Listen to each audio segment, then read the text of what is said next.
and it's in the breaking. We come unbound,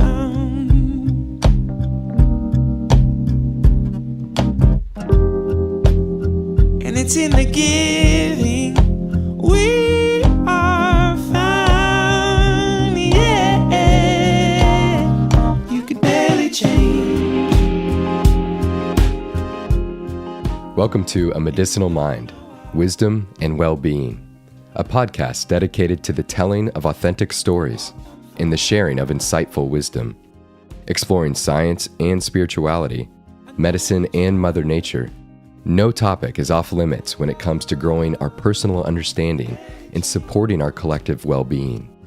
With your host, Dr. Rob Abbott, a family medicine resident practicing spiritually focused and evolutionarily informed functional medicine, we hope to nourish your being so that you can flourish in whatever the moment has called for you to do. And I know you try.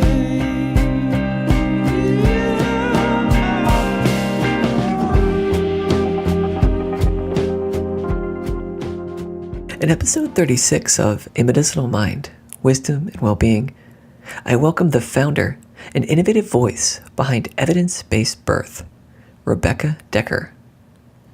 Dr. Dekker received her Master of Science in Nursing and her Doctor of Philosophy in Nursing from the University of Kentucky, and has built a strong reputation in maternal and infant health circles for her pioneering work as the founder of evidence-based birth.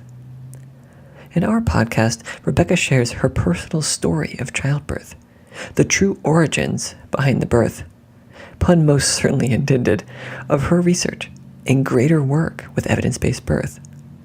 Rebecca offers her insights into the evolution of pregnancy and the birthing experience, sharing her passion for putting practical evidence about childbirth into the hands of families and professionals, with the ultimate desire to empower and educate all curious enough to explore. The conversation is spilling over with Rebecca's passion and drive for holding nourishing spaces for mothers and their families to discover what they really need to support themselves and baby-to-be. We explore some of Rebecca's newest groundbreaking work, expanding the content and reach of evidence-based birth, and even discuss the role patients can play in helping to appreciate and understand the burdens clinicians face in trying to provide compassionate care to all patients. It was such an honor to share this time with Rebecca, and I really believe, no matter your background or interest in childbirth, that you will enjoy this conversation. Many thanks again to your continued support, our audience of this podcast and work at Medicinal Mind. We really appreciate all of your support and extend back our appreciation and love for you in this, our St. Valentine's Day podcast. And with that, let's dig into the show. Rebecca, thank you so much for taking a few minutes out of your day to share a conversation with me today. No problem. I'm delighted to be here. So let's just really jump in, and I want you to start by just giving a little introduction to our audience with just kind of sharing a little bit of your background and perhaps why we're having this conversation today. Sure. So I grew up near Memphis, Tennessee, and I went to school in college in Michigan, where I got my nursing degree. Went into nursing but knew that I wanted to get my doctorate someday. So I moved down to Kentucky with my husband, and I got my master's and my doctorate in nursing. And as I was in the process of getting my doctorate, I got pregnant with my first baby, and I was about 2 years away from finishing. And we were really excited to have our first baby. And I had not worked in labor and delivery. I had actually worked in medical surgical nursing. And then in my doctoral program, I was mainly focused on research. I was getting my PhD, which is a research focused degree. And so doing a lot of work on clinical trials. At the same time, I was also teaching nursing students. So I was really kind of enmeshed in this whole world of evidence-based practice. It was like the gold standard. It was what we taught our nursing students. I was working on generating evidence, like that was my job. So when I got pregnant, I intentionally didn't really do a lot of research. I kind of really wanted to trust the professionals who'd be taking care of me. So I basically kind of said, I'm going to let them kind of run the show. I just want to be a compliant patient because I was really worried and nervous about being a nurse myself. I didn't want the healthcare staff in the hospital to not like me. Like I really wanted to be liked. Maybe that had to do with me being pregnant and kind of feeling vulnerable. So I just wanted to be labeled as like an adherent, compliant patient. And I kind of went into it with that attitude. But what I didn't realize is that I was basically giving up all control. And when you do that, sometimes in the healthcare system, you end up getting a lower standard of care or lower quality of care because, as we all kind of know, our healthcare system has a lot of malfunctioning parts and pieces. A couple. The maternity care system is one of those, malfunctioning parts. So what I was basically setting myself up for was kind of lower standard care. It's interesting you bring up two big points. One is that, I think if you're in the medical profession as a clinician and then you're wanting to seek care in some way, whether you're a nurse or, a physician, it's really hard to be that patient. And sometimes it's, I think like you just mentioned, easy to say, well, I'm just going to give it all up and trust my colleagues, right? Because I would trust myself, wouldn't I? And go into it willing to be adherent and trusting, but at the same time wanting to still kind of dictate what care who is giving your care and to what direction, and it's a very hard balance to navigate. So it's interesting that you initially chose to kind of give up some of that with that trust in mind, and it sounds like maybe you were. I kind of assumed that the care I would get would be evidence-based, right? Because that's what I was so enmeshed in that world. It just didn't cross my mind that things might happen to me that weren't based on evidence and that I would be pressured into things that were more based on tradition. So I just, like I said, I was pretty naive. So what ended up happening is I was having a normal, healthy pregnancy and labor, but when I got to the hospital, I was immediately treated as if I was sick, and I was told that I had to follow all these rules, like I wasn't allowed to get out of bed, not even to use the bathroom. I wasn't allowed to eat or drink. I had to have all of these different monitors and IVs, and I was hooked up to all kinds, the blood pressure cuff, the pulse ox, and I was basically tied to this bed.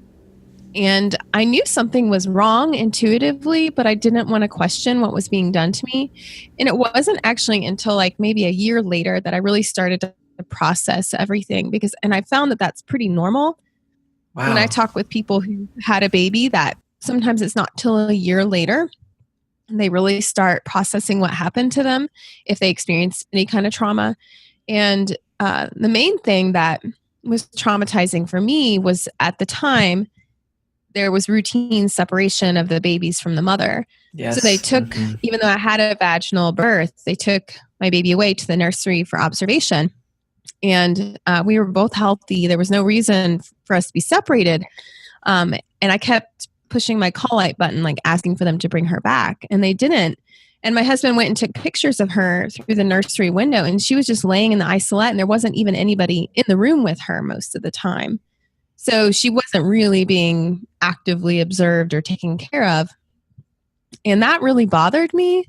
I knew that wasn't evidence-based because I figured that there's no research that would support like separating a mammal from a newborn from its mother in those first hours of life. But I just kind of was curious about everything else, like, in particular, not being allowed to eat and drink. I was pumped full of IV fluids for hours and hours because I ended up having a longer labor. And I had a lot of edema. I had 3+ pitting edema after the birth for the next week. And so I was just really curious, like what the evidence said about all of these different things. And so I basically made like a bullet point list and was like, I'm going to start looking at the research and digging in because I had access to all the research and I knew how to understand it. And so I was just kind of just surprised that almost everything that happened to me has been shown by evidence to either be unnecessary or harmful to healthy pregnant people. And it just kind of blew my mind that that was what was actually happening all around the country as well. And then you look at other countries, and a lot of times they admire the US system, and so they kind of copy a lot of what we do. And some countries do and some don't, but I was just really starting to realize that what I had experienced was actually the norm around much of the world, and it really inspired me to look for something different.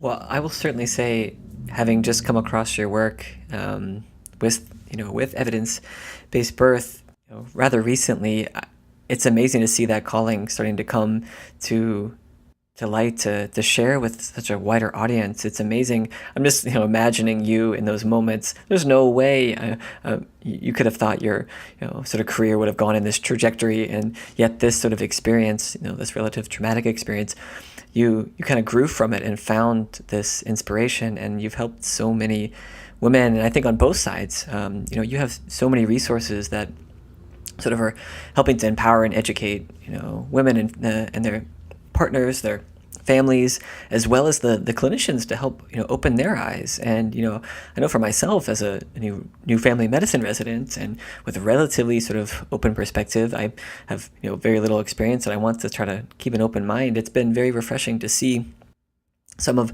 the resources that you've provided, and it's given me a lot of education and talking points to provide to my patients when I see them in the hospital. And I feel at least a little bit better prepared for some of the tougher conversations. And I feel like I have a bit, at least an open mind when it comes to care. So I was curious, if you wanted to offer just a sort of a general overview of what exactly, when I refer to these resources, what have you been providing this space to help empower women and as well, and even teach clinicians? Yeah, so I've started with blog articles,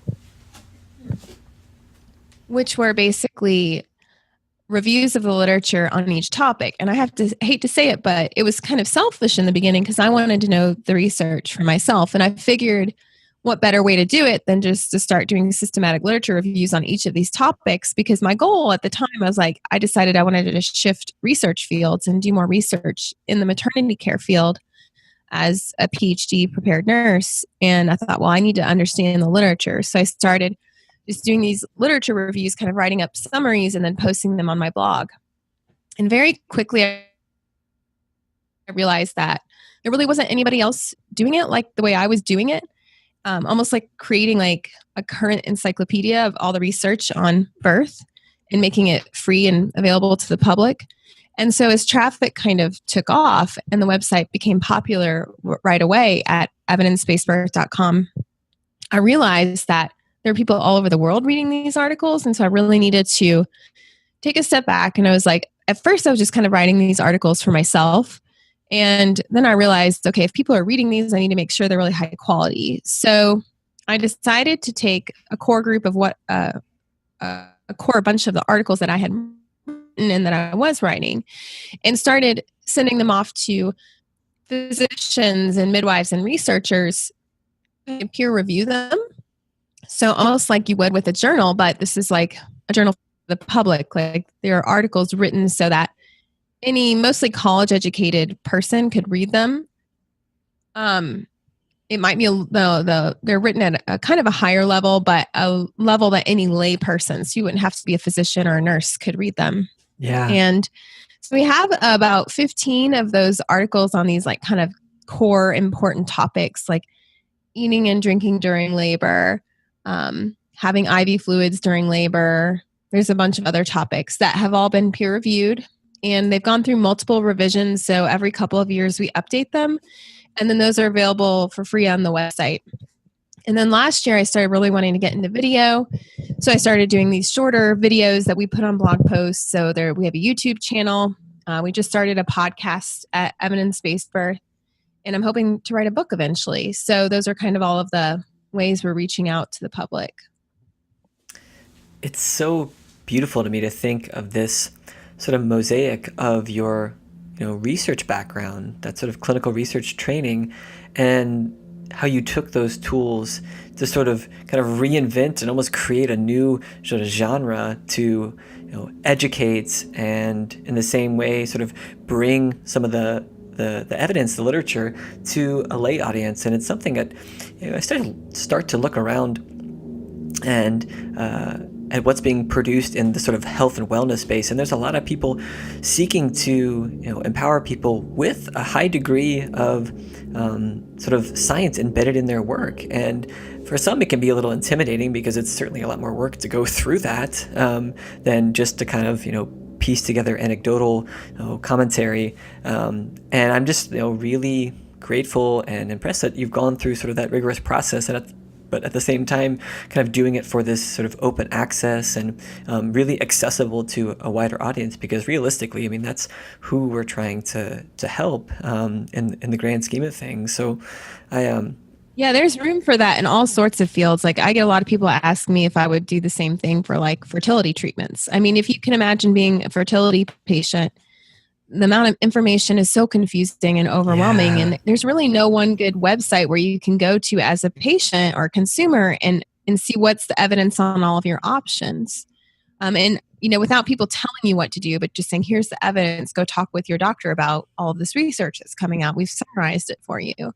I mean, that could be done in any area of healthcare. And I think you're right. It is a new genre. And it really is, I think the way of the future is that consumers want to have accurate information. I mean, there's so much, bad information out there. Yes. And it's so hard to filter. With social media, you could just post something and claim that it's true and people will believe it. And so I think, it's just really important when you're making decisions about your own body and your own baby that you're pregnant with, that you make those decisions with good information. And it's hard to find sometimes. So if you take any random topic about childbirth and Google it, a lot of times more than half the info you get on the first page of Google results, sometimes 90% of it is going to be bad. Yeah. So yeah, I think it's a really fun, and I have to say, I think I was a little bit crazy to do it because yeah, seriously. I'll tell you, one of those articles I could have spent 100 hours on, but it was all like I was working full time at the time I was doing this. So obviously I didn't do it during work hours. So I was doing it like every weekend and every night. And every time one of my kids had a movie night, instead of reading a book or relaxing myself, I was like reading research and writing. And I was basically working around the clock. So I was really fortunate finally about a year and a half ago to be able to quit my job. So I'm no longer an assistant professor, and this is my full-time life. And it's definitely a calling. Like I think the only reason I was so obsessed with the research was because of those experiences that I had as a consumer in the system. And I was just really driven to help make change and to make an impact and to try and take this research and make it publicly accessible. Yeah. Wow. I was just joking to a friend earlier today, when you get so passionate about an area, and we were specifically talking about, sort of integrative medicine or something a little bit beyond what your sort of traditional training might be. On the surface, it seems like, why would you spend all that extra time doing it? There's so much effort that needs to go into that, and it's easy to say no, but when that calling hits you, you find the time, whether it's, during these movie nights or, I've given up, like, I can't even remember the last time I watched anything on TV, just because I want to read and spend time writing, but you just make those commitments and you're motivated to offer and really just stay curious and explore. So I completely agree. And, recently I was just reading one of my favorites of these sort of new articles was an article where you were describing basically pharmacologic and non-pharmacologic therapies for pain management during labor. And I was just one that really stuck out in my mind, given my sort of background in just mind-body practices and sort of the cultivation of mindfulness, and really trying to help patients engage with the experience. I even, as a third year medical student, did a sort of presentation on my OB rotation of yoga, sort of the evidence for yoga and pregnancy and labor, and was curious if you wanted to share some thoughts about that specific topic or anything of specifically of these articles and the accompanying PDFs that you've been working on.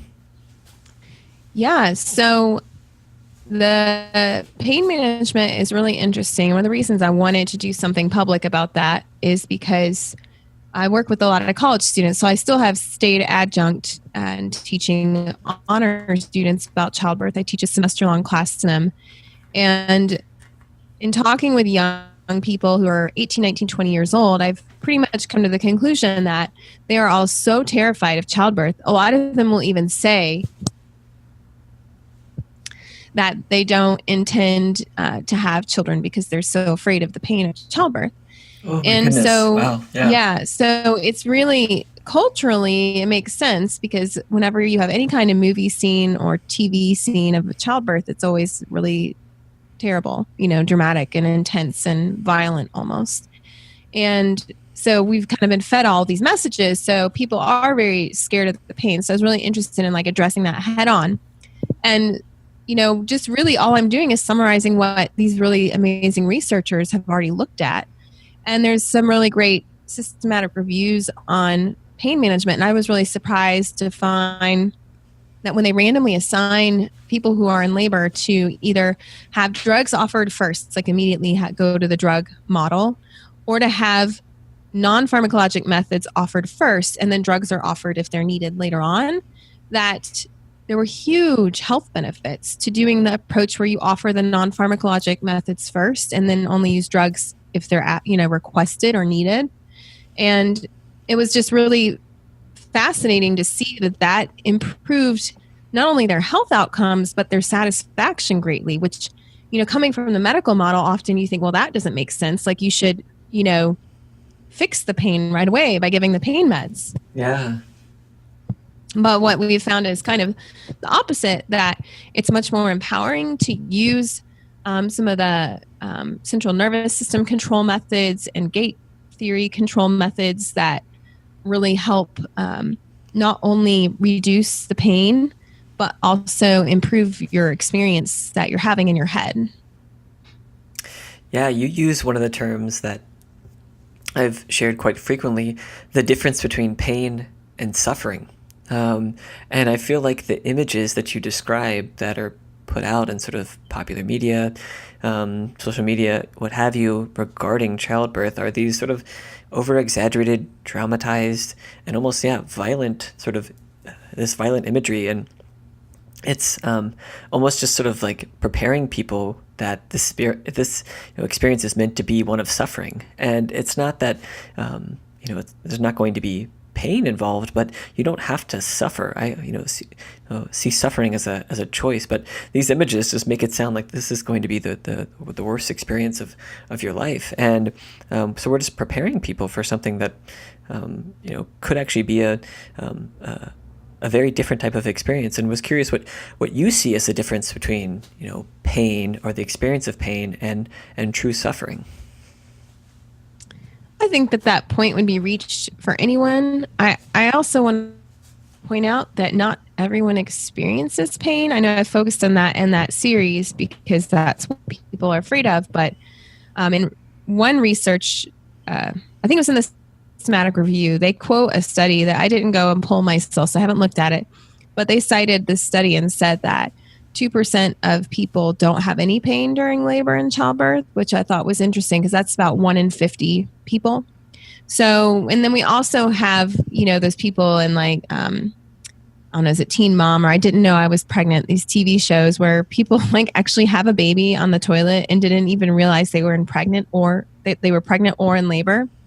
And it just kind of goes to show you that our mind, our central nervous system is very powerful. And I can't remember your original question, but I was just thinking about that. You're talking about pain and suffering, but I don't think we need to frame it that way. I think we should frame childbirth more as talking about comfort and managing pain. And every person is unique. And some people may reach a suffering point sooner than other people. And it's the thing about maternity care and delivering care during labor and delivery is that it needs to really be individualized to the individual. And that's also what they found in the research is that when you tailor the approach that how you're going to manage pain to the individual, that the outcomes are better and they're more satisfied and their pain is more effectively managed. But what we tend to do in America and a lot of other countries is kind of just a standardized approach. Everybody walks in, they get the epidural, and they lay on their back for the rest of their labor. And research actually shows that we should be offering more options. And ACOG, the American Congress of Obstetrician and Gynecologists, actually says that everybody should be offered non-pharmacologic methods. I'm not saying that nobody should take drugs. Obviously, people are going to want them and request them. But one of the problems with our healthcare system is if you walk into the hospital like I did, and you're told to lay on your back in bed, not allowed to eat and drink, and you're basically said you can have an epidural or you can lay here and suffer in pain. There's actually no other options offered to most people these days.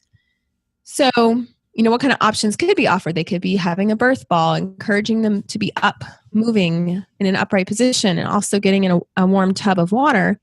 Very, very few women in the U.S. are ever even offered any kind of water immersion or hydrotherapy during labor. So if your choice is between laying in bed and suffering or having an epidural, most people are going to choose the epidural. But what our system isn't doing is they're not offering them any other options most of the time. So theoretically, it shouldn't be between laying in bed suffering versus an epidural. It should be, here are non-pharmacological methods and here's the pharmacologic methods, and that would be your choice instead. Yeah, I see it, and I completely agree. Those types of discussions, it's beyond just having those services and non-pharmacologic approaches available, because the truth is they are being made available even in major academic centers that seem to be more traditionally minded. Those types of services are available, but as you just mentioned, they're not sort of communicated to the patient as that they are an option. And I see that as almost like not being able to give complete informed consent regarding this experience, and offering risk and benefits and alternatives too. So if I did not, if I choose to do something other than the drugs, what are my other alternatives? And giving in full informed consent, we should be describing what can we offer you outside of these drugs. Well, and it's not, they are accessible, but not always easily. Like for most healthcare centers, there may be one or two rooms that might have a tub if you're lucky. Theoretically, like it should be like how they do it in some countries in Europe, where every room has a tub and every room has a birth ball and other upright positioning props. And in America, that's more the exception than the rule. So, maybe you'll get there and you're hoping that you can have a tub, but that room is being used right now. So it's too bad. Or maybe often the tubs aren't working, or they're under construction. One really innovative nurse manager that I know, when she really struggled with that because it's really expensive to install real tubs, she just bought a bunch of blow up tubs and had them available for so they could go in any room. You just need a hose to fill it up, and you just blow up the tub and plop it in the room, and they're actually kind of more comfortable than the hard, rigid tubs. Yeah. So, but then you have all of these problems with maybe staff aren't motivated to use it because it's a lot of work to fill up a tub, and to get someone in it. So these things that make labor easier for the birthing person often make it a little bit harder for staff. So there's kind of this disincentive to offer things like water immersion. This is very true. I know for a fact I toured the hospital where I'll be starting my OB rotation, and they very proudly were showing that they had one tub, but it didn't seem like it was something that was being used that frequently. And was it because the staff? Was it because the people didn't know about it? I can only speculate at this point, and be curious to see when I'm there how many people are using it on a regular basis. But like you just said, it's just one. So if you come in and someone has actually chosen to use it, then that option isn't going to be available. And I mean, I feel like this overall sort of system and these sort of the sort of issues we're bringing up are part of the reason why I feel like, birthing centers and these alternatives to sort of this go to the hospital, have your baby environments. It's why some of these places are becoming more popular, and it sounds like too, given your research and your work, that people are hungry for this type of information to help support them if they choose to go to some of these alternative birthing centers. And was curious if you wanted to at least provide a sort of basic introduction into what is currently being created and available for people who want something other than going to the hospital.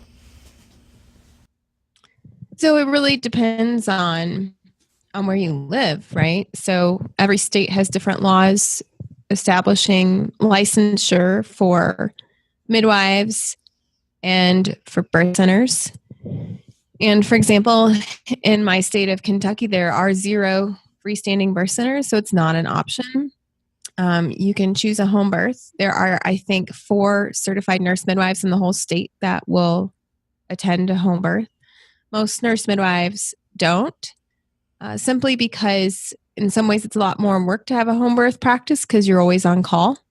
And then also you make way less money. I don't know any wealthy home birth midwives. They're all like, they do it because they're passionate about it, but it's a lot easier. You get better benefits and a better salary if you're in the hospital. And then we also have certified professional midwives in the United States, which are midwives who go directly into midwifery and don't go to nursing first, which is the norm around the world. But in the U.S., it's a whole interesting political system around, you should become a nurse first and then a nurse midwife. And the whole reason that started was, well, it's kind of a long story, but how it ended up is that not all states have legalized the midwives who went directly into midwifery. And those are the ones who do the vast majority of home births and birth center births in the United States.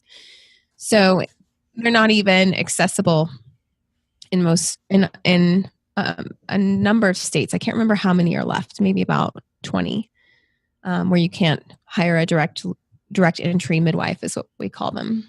So there's not a lot of options. It really depends on where you live. Now, there are some states that have a ton of birth centers. California, Texas come to the top of my mind. But then there are a lot of states that don't have any and that are really struggling, and families are really struggling for options. So what I basically try to do and focus in, I have a program where I train professionals, and we also offer classes for parents, like workshops, is basically how to give today's parents the communication and advocacy skills that they need so that when they walk into a hospital setting that doesn't support the options that they want, how do they get those options?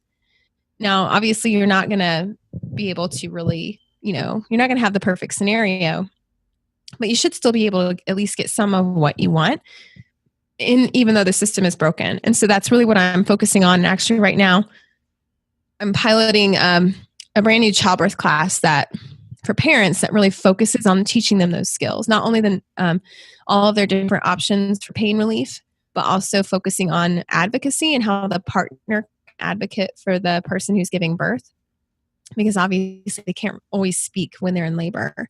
So really teaching dads and partners how to use their voices and how to communicate in the healthcare system. Because when you think about it, most of these people who are walking into hospital to have a baby have probably never been in a hospital in their life, unless it was maybe to visit someone briefly, but they haven't really been at the point where they've been taking care of someone in the hospital. And so I'm trying to teach them a lot of insider tricks that you can use when you're trying to advocate for yourself in the healthcare system. And my hope is that by teaching them this now when they're having a baby, that for the rest of their life, whenever they have encounters with the healthcare system, that they'll be able to use their voice and speak up. And that's really hard for a lot of millennials, especially today, to do, because they've been taught to kind of, an authority figure is an authority figure and you don't question them. So really working with them on how to speak up. You bring up so many good points there. I know the first is you pretty much already answered the question I was going to go to of, well, what is the, the next step? Is it trying to make more birthing sitters, or is it trying to operate sort of within the system with a sort of new level of engagement and education about the experience? And it sounds like, yeah, it's like, well, we'll take, this is the environment we have. It's maybe not perfect, but let's help to educate and empower so they can have a better experience in that environment. And it's interesting too, you bring up this idea of kind of the authority figure. I see it too as, I think, for myself, especially in the medical system, in medical school, it can be very intimidating with sort of that hierarchical structure when you see these authority figures to want to speak up, or if you do, it comes across as being like rebellious, and so it's very extreme. Either you sit back and you're very quiet, or if you do speak up, it's this sort of like, wait, what's happening here? And it's very hard to find that sort of balance. And I think we need more classes like you're doing, even beyond just for childbirth. I love how you describe it as like empowering for even experiences in the medical profession and life in general, way beyond just the birth. It's so true, because birth is just one encounter with the healthcare system. I mean, think as soon as you have a parent develop cancer or Alzheimer's, or or even a grandparent, maybe. Recently, one of my relatives was in the hospital and she has dementia, and the doctors wanted to do all this crazy stuff for her heart. It's just like, sometimes you're like, there's not always, I hate to say it, but sometimes there's a lack of common sense. And people don't necessarily see the big picture for each patient. Mm-hmm. And you need an advocate there. Anytime you're admitted to the hospital, you need to have someone who is there to advocate for you. Personally, I would have someone with me around the clock if I was admitted. I can't tell you, even in the emergency room, I've had situations where a nurse brought me a pill that she didn't even check armband. She didn't tell me what she was giving me. She didn't ask my name. I had never seen this nurse before, and she just handed me this pill and said, "Here, take this." And which is, violates everything that we learn in nursing school about safe medication administration. And I'm just like, now I could tell by looking at the pill what it was. I recognized it. So I knew it was right for me. But if you have cognitive impairment, or even if you're just tired or exhausted, it's so easy for mistakes to happen in the healthcare system. I think it's really important to have an advocate there with you, and learning these ways of speaking up in this kind of hierarchical structure without making enemies. Exactly. It's all about you want that team-oriented atmosphere, but still be able to speak up for yourself and your loved ones is so important. I just can't even begin to tell you how many situations I've seen with family and friends who experience things in our healthcare system that you're like, whoa, that's crazy. How did that happen? But, we're all humans and mistakes happen. And it's an institution that you're walking into. And I think you just have to be able to be prepared to build bridges and build a respectful team of everyone who's helping care for you, but also know how to be brave and speak up, which is really hard for young people to do. So wonderfully said. This has been really, really fun. I want to honor your time. I know we have a few minutes left, and had sort of a couple more questions potentially to ask you. We've maybe been painting a picture that seems a little bit negative. I hope people don't, completely take it like that. I think both of us sort of see that there's, growth, and that actually there's been a lot of good changes, as you were describing earlier. In your childbirth, your baby was taken away. Now, skin to skin contact is the norm in almost every single hospital, which is doing wonders for the health of the mother and the child, and just growing understanding of the early human, the sort of infant, gut, and the health of the gut microbiome. There's so many things that have been emerging and improving for understanding of the early moments of these infants' life, and improving the experience of the mother. And was curious, I'm sure you've gotten, so many stories from mothers gracious for the information that you've given, and was curious if you just had, one or two stories or reflections that have been given to you because of your work that you'd want to share with us now. I can think of one story that I have permission to share. It's a mom named Brittany, and she was pregnant with her first baby, and she found out that she was going to have a C-section for this medical reason that there was no avoiding it. And she ended up taking a workshop from one of my instructors. So I have this whole evidence-based birth instructor program where if you're a nurse, midwife, physician, childbirth educator, or doula, you can take this training from me and then teach my classes. And we have this workshop for parents that basically teaches them what I've just kind of explained to you about how to speak up for yourself in the healthcare system and how to navigate that maternity healthcare system.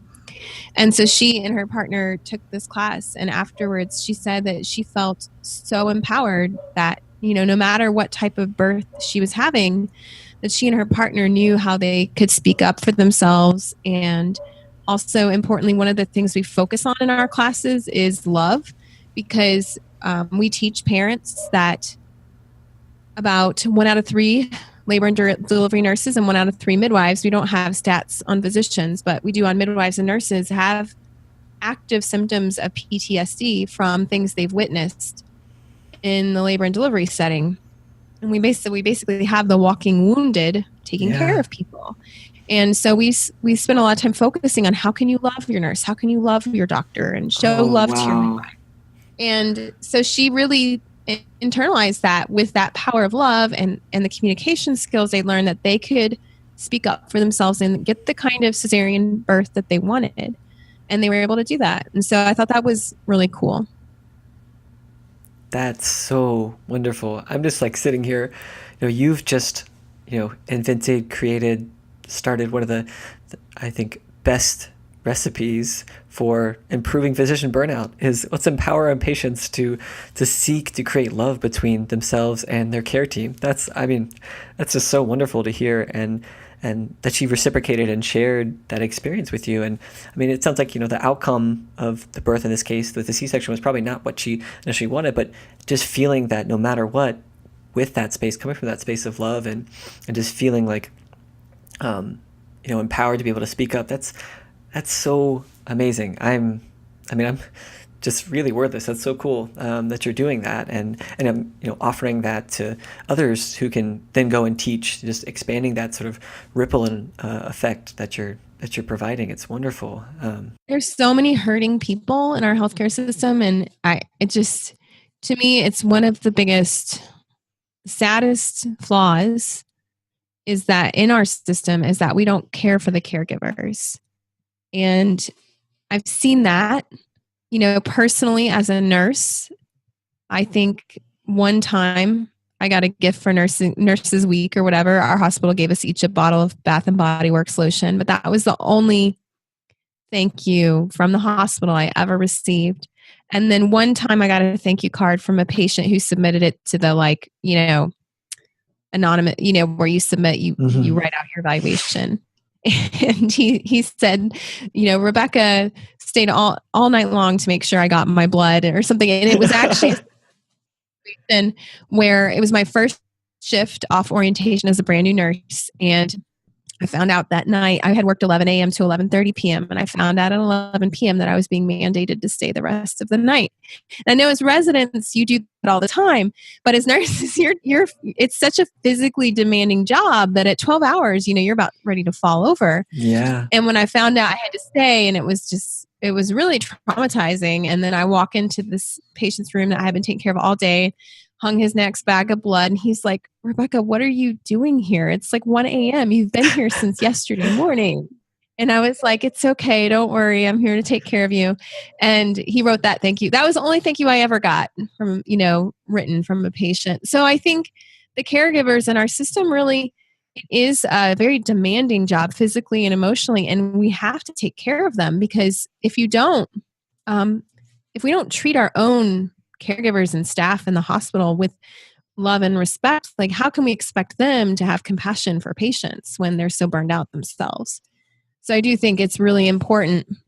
And most parents have no clue, patients in the hospital system have no clue that that's going on. So I really believe strongly in educating parents and consumers that we do need to love on our caregivers because of the stressful lives that they lead being in that field. It's once again so wonderfully said. I've said before, it's not, we can't use it as an excuse, but simply trying to increase the awareness in the population as a whole that, yeah, our clinicians, our nurses, they're hurting. Like you just said, the statistics just get more and more staggering on the percentages of burnout. And I've spent a lot of my early training and time collaborating with nurses and trying to cultivate resilience and improve just overall well-being. And it's just, we have to increase that awareness, because I think, it's easy to walk in your state of, relative hurt, pain, and suffering as a patient, and forget that, we all have our own battles that we're fighting. And sometimes that's where some of the worst outcomes come, is when two battles are being fought, and the other side, each side doesn't see that what's going on. So whatever we can do to help everyone involved, I think is going to just improve the well-being of our society as a whole. So we've done so much in this podcast so far. It's been really wonderful. We've talked a little bit about the articles, and you mentioned the website, but I wanted to at least give you this time now to share exactly how, for anyone listening who has started to follow you, how they can get access to the articles and what exactly they can find on your webpage. Yeah, so just tell them to visit evidencebasebirth.com. Actually, if you're on Google, you can just start Googling evidence-based, and it usually will autofill in birth as like the second option under evidence-based practice. So I'm real happy about that. So we're the most commonly Googled thing after evidence-based practice is evidence-based birth. And if you go to the homepage, there's a form there you can fill out to join our newsletter, and you get we have 10 free one-page handouts that you have permission to print and share with patients or with other providers or colleagues. And that's what you get if you sign up for the newsletter. And then we also have at the very top, you can click and see our articles, follow our podcasts. And then on the very top, it also says for professionals.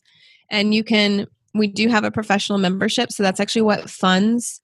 I do have a team of about 7 staff members now that work on everything ranging from graphic design to research to video editing. And so all of the members who join to get professional continuing education, that money goes to support that.